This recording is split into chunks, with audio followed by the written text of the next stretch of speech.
SIR এ যে নাম বাদ গেছে বা হয়রানি মানুষ হয়েছে তাতে প্রত্যেকটা লোক বিরক্ত এবং এটা অ্যান্টি মোদি ভোট হবে।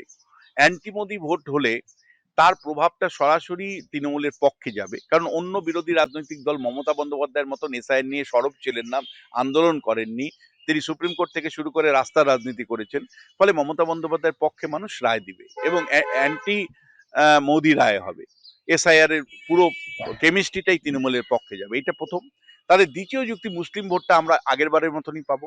তাদের তৃতীয় যুক্তি হলো কেন তৃণমূল চতুর্থবারের জন্য ক্ষমতায় আসবে, নবান্ন দখল করবে।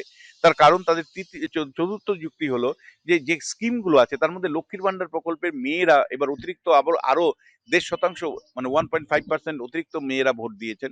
এই ভোটটাও যাবে হলো তৃণমূলের পক্ষে। ফলে সব মিলে লক্ষ্মীর ভান্ডারের প্রভাব থাকবে।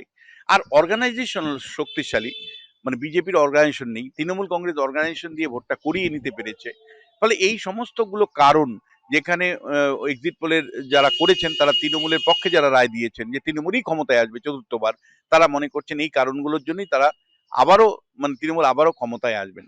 এখন এটা দেখো, মানে মমতা না মোদি কে জয়ী হলেন সেটার জন্য তো ৪ তারিখ পর্যন্ত অপেক্ষা করতে হবে। কিন্তু